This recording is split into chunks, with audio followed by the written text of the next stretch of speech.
सभी बच्चों को नमस्कार। सबसे पहले तो बेटा आप सभी का मेरे इस चैनल पर हार्दिक अभिनंदन और स्वागत।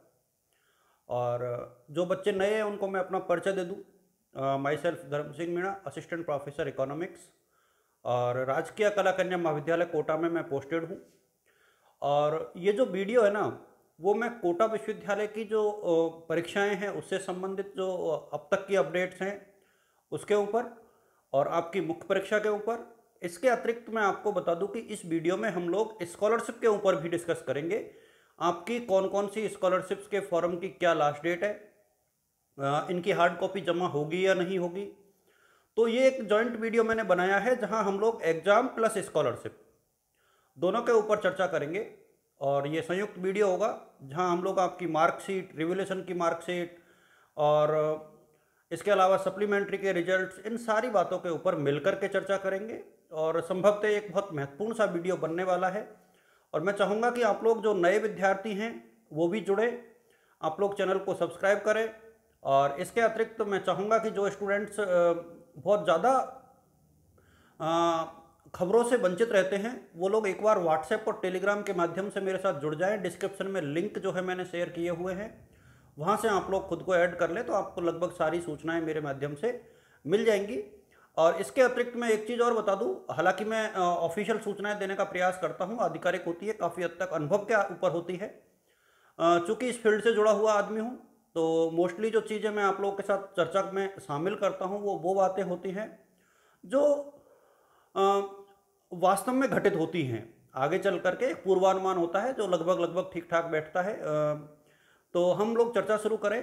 सबसे पहले तो मैं आपको बता दूं कि हम लोग डिस्कस करने वाले हैं आप लोगों की सप्लीमेंट्री की एग्जाम्स जो समाप्त हुई है उसके ऊपर। तो ये सप्लीमेंट्री की प्रक्रिया कंप्लीट हो चुकी है और आप लोग अब परिणाम के बारे में डिस्कस कर रहे हो। तो मैं आपको बता दूं कि आगामी 15 दिनों में, 15 से 20 दिनों में, मेरे हिसाब में लास्ट 5 अप्रैल तक आप लोगों का रिजल्ट जो है कोटा विश्वविद्यालय जारी कर देगा। और मुझे ऐसा लगता है कि पिछले 15-20 दिनों में कोटा विश्वविद्यालय ने काम करने की गति है ना, उसमें बिल्कुल बहुत अटैकिंग मोड में आकर के एक प्रकार से उनकी एक्टिविटीज में पंख लग गए और बहुत तेजी से कार्य हो रहा है, ऐसा मैं फील भी कर रहा हूँ और मुझे ऐसा लग भी रहा है। सप्लीमेंट्री के बाद से ही, इवन जैसे ही दीक्षांत समारोह हुआ था उसके बाद से काफ़ी हद तक जो है कोटा विश्वविद्यालय की जो गतिविधियां हैं उन्होंने गति पकड़ी है। इसलिए मैं आप सबसे ये कहना चाहूँगा कि अब आप खुद को भी अलर्ट मोड पर ले आए, अपनी पढ़ाई को दुरुस्त कर लें। अब मैं बताना चाहूँगा आपकी मुख्य परीक्षा के ऊपर। मुख्य परीक्षा कब तक होंगी, कब फॉर्म आएंगे और क्या आपका पैटर्न रह सकता है, क्या पैटर्न बदलेगा या नहीं बदलेगा या वही पैटर्न रहेगा, आपको कितना पढ़ना चाहिए, इन सब के ऊपर मैं चर्चा शुरू करूंगा। देखिए मैं आपको बता दूं कि पहली बात तो परीक्षा फॉर्म कब भरे जाएंगे, यानी आवेदन कब मांगे जाएंगे। तो आवेदन मांगने की अभी कोई ऑफिशियल डेट नहीं है, बट मैं बता देना चाहूंगा कि मेरे सामने होली के बाद कभी भी आपके मुख्य परीक्षा के आवेदन मांगे जा सकते हैं, कभी भी। आप लोग जुड़े रहना, आपको जो निर्धारित समय है बिल्कुल जो भी सूचनाएं रहेंगी आपको बिल्कुल उचित समय पर मैं उपलब्ध करा दूंगा। और यूनिवर्सिटी ऑफ कोटा की साइट आपके लिए ओपन अप है ही, वहाँ से आप लोग निश्चित तौर पर लाभान्वित हो पाएंगे। अब एक बात और मैं आप लोगों के साथ शेयर करना चाहूँगा, वो ये है कि मुख्य परीक्षा के पैटर्न को लेकर के अभी बहुत सारे डाउट्स हैं। मेरा ये मानना है कि अभी आप लोगों को क्या करना चाहिए, अभी आप अपना पूरा सिलेबस पढ़िए। क्योंकि यदि कोटा विश्वविद्यालय ने 5 यूनिट हल करने को दे दी, पहले की जो 2019 वाला पैटर्न है कोविड से पहले वाला, तो फिर आप बाद में नहीं पढ़ पाओगे उतने मैटर को। और यदि कोटा विश्वविद्यालय ने आपको पुराने पैटर्न के बजाय ये नया पैटर्न, यानी जो 2020-21 वाला पैटर्न था, 21 वाला पैटर्न था, वही रख दिया, तो फिर आपको सिर्फ 1 या 2 यूनिट ही पढ़नी पड़ेगी, जिसे आप एग्जाम टाइम में भी पढ़ सकते हो। और यदि आप ज़्यादा पढ़ते हो तो उसका कोई नुकसान आपको नहीं है, लेकिन कम पढ़ते हो तो वो आपके रिजल्ट को इफेक्ट करेगा। तो मेरा ये मानना है कि आप लोग पूरी पढ़ाई करें, कंटिन्यूस जितना आप कर सकते हैं, सिलेबस को कंप्लीट करके रखें। जब इसके बारे में बहुत ऑफिशियल और आधिकारिक सूचनाएं आएगी आप लोगों के साथ साझा की जाएगी। अब मैं एक बात और आप लोगों के साथ शेयर करना चाहूँगा। मुझे ऐसा लगता है कि कोटा विश्वविद्यालय की जो परीक्षाओं का जो शेड्यूल है ना, वो अप्रैल के तीसरे सप्ताह में तो शुरू हो ही सकता है। ऐसा लगता है मुझे, जरूरी नहीं कि ऐसा हो सकता है कि चौथे वीक में भी चले जाए, लेकिन मुझे ऐसा लगता है कि तीसरे हफ्ते में भी एग्जाम शुरू हो सकती है। तो आप लोग खुद को मानसिक रूप से तैयार रखें, मेहनत करके रखें, ये आप लोगों के लिए जरूरी है।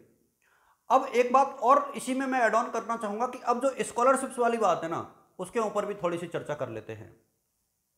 देखिए, मैं 2020-21 और 21-22 दोनों प्रकार की स्कॉलरशिप के ऊपर चर्चा करूंगा। एक तो पहले तो जो वर्तमान में फॉर्म चल रहे हैं उसके ऊपर मैं आप लोगों के साथ डिस्कस करूंगा। देखिए, वर्तमान में क्या हो रहा है अभी रिसेंट दिनों में, अभी फिलहाल आप देखोगे तो आपके जो स्कॉलरशिप के फॉर्म है उसमें आप देख पा रहे होंगे कि जो डेट है समाज कल्याण विभाग की वो बढ़ करके 31 मार्च कर दी गई है। स्कूटी योजना, कालीबाई मेधावी, देवनारायण स्कूटी, इन सबके फॉर्म आप लोगों ने अप्लाई कर दिए होंगे। मैं ये मान के चलता हूं कि आप लोगों ने अप्लाई कर दिए होंगे। इस बार डिजिटलीकरण कर दिया गया है, इसलिए इन फॉर्म्स की हार्ड कॉपी जो है जमा नहीं हो रही है। मैं आपको बता दूं, इन फॉर्म्स की जो है हार्ड कॉपी फिलहाल जमा नहीं हो रही है। इसके संबंध में यदि कोई और आदेश आएंगे तो आप लोगों के साथ शेयर किया जाएगा। अब ये स्कॉलरशिप कब तक मिल सकती है?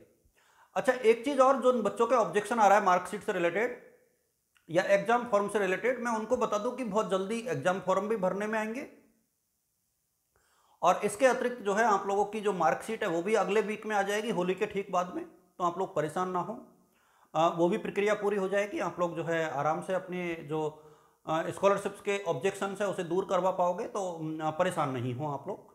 ये आपके लिए एक अच्छी बात है कि अब रिजल्ट जो है आपके जो मार्कशीट्स है वो आपके कॉलेजों में चली जाएंगी फर्स्ट ईयर की, तो आपके जो ऑब्जेक्शन आ रहा है वो नहीं आएगा। अच्छा, एक चीज़ और मैं आप लोगों के साथ शेयर करना चाहूँगा, वो क्या है? देखिए, अभी रिसेंट दिनों में हम लोग बात करें तो जो पुरानी स्कॉलरशिप थी हमारी, पुरानी स्कॉलरशिप कौन सी थी? 2020-21 की, जिनके फॉर्म मांग लिए गए, जैसे देवनारायण वालों की तो लिस्ट भी आ गई, कालीबाई मेधावी वालों की लिस्ट अभी नहीं आई है। मेरा ये मानना है कि इस महीने के आखिर तक देवनारायण वालों की भी लिस्ट कालीबाई मेधावी स्कूटी वाले जो बच्चे हैं उनकी भी लिस्ट आ जाएगी। देवनारायण वालों को स्कूटी कब मिलेगी? मेरे हिसाब में देखिए बच्चों, आप इसको अनर्गल नहीं ले, अन्यथा नहीं ले, मुझे ऐसा लगता है कि स्कूटी मिलते मिलते जुलाई आ जाएगी। एक पूरी प्रक्रिया होती है, पहले लिस्ट आती है, लिस्ट के अकॉर्डिंग फिर आयुक्तालय जो कॉलेज शिक्षा है वो आप लोगों के उससे ऑब्जेक्शंस मांगते हैं कि कुछ ऑब्जेक्शन है क्या इस लिस्ट के ऊपर। उसके बाद दोबारा अंतिम सूची जारी होती है, उसके बाद उसके आधार पर डॉक्यूमेंट्स इकट्ठे करवाए जाते हैं, उसके आधार पर स्कूटियाँ के लिए ई टेंडरिंग होती है, स्कूटी खरीदी जाती है, कॉलेजों में भेजी जाती है, फिर आपसे डॉक्यूमेंट्स मांगे जाते हैं। ये एक लंबी चौड़ी प्रक्रिया है जो सभी बच्चों को पूरी करनी होती है। तो मेरा ये कहना है कि जो 20-21 वाले बच्चे हैं ना, उनको भी स्कूटी मिलने में अभी कम से कम 3 महीने लगेंगे, कम से कम बता रहा हूं मैं आपको। जून जुलाई तक ये स्कूटी आपको मिल पाएंगी, इसलिए आप परेशान नहीं हो और बेवजह खुद को और पेरेंट्स को या अपने टीचर्स को या कॉलेज प्रशासन को परेशान नहीं करें। आपकी स्कूटी आपकी है, सरकार ने घोषणा कर रखी है, वो आपको ही मिलेगी, किसी और को नहीं मिलेगी। आप लोग निश्चिंत रहिए और परेशान तो आप लोग बिल्कुल भी नहीं हो, ठीक है। तो ये एक बात थी जो स्कॉलरशिप से रिलेटेड थी। सीएम स्कॉलरशिप का भी यही सीन है। मेरे सामने सीएम स्कॉलरशिप आपके खातों में अप्रैल में आना शुरू हो जाएगी, ऐसा मुझे लगता है। समाज कल्याण विभाग की पेंडिंग स्कॉलरशिप जल्दी आ जाएंगी। इस सत्र की स्कॉलरशिप में तो अभी बहुत टाइम लगेगा। मुझे ऐसा लगता है कि अभी तो तिथियां बढ़ती जाएंगी, बढ़ती जाएंगी, बढ़ती जाएंगी। हर साल की ये कहानी है, कोई नया नहीं है। तिथियां बढ़ती हैं, आप लोग अपने ऑब्जेक्शंस जो होते हैं उनको दूर कराते हो, तो परेशान नहीं हो। मैं पहले ही बता दूं कि जिन बच्चों को लगता है कि कोई किसी प्रॉब्लम से, किसी कारणवश उनके फॉर्म में कोई त्रुटि रह गई है या ऑब्जेक्शन आया हुआ है, तो वो उसे कंप्लीट नहीं कर पाएंगे। पुराने ट्रैक रिकॉर्ड को देखते हुए मुझे ऐसा लगता है कि ये तिथियां आगे बढ़ती जाती है, खिसकती जाती है। हालांकि इसका मतलब ये नहीं है कि मैं गारंटी ले रहा हूं डेट बढ़ने की, लेकिन आप लोग हेक्टिक ना हो। ये गारंटी नहीं है, सरकारी आदेश को डेट वाइज चलाना पड़ता है। मैं किसी को भ्रमित नहीं कर रहा हूं, लेकिन आप लोग बनाए रखें खुद को, चैनल पर बनाए रखें, मेरे साथ संवाद करते रहे। निश्चित तौर पर आपको जो है बेनिफिट होगा और हम लोग जो है डिस्कशन करते रहेंगे। और मैं सभी बच्चों से ये रिक्वेस्ट करूंगा कि बेटा आप अपने साथियों के साथ जो है वीडियो को शेयर जरूर करें। Thank you so much.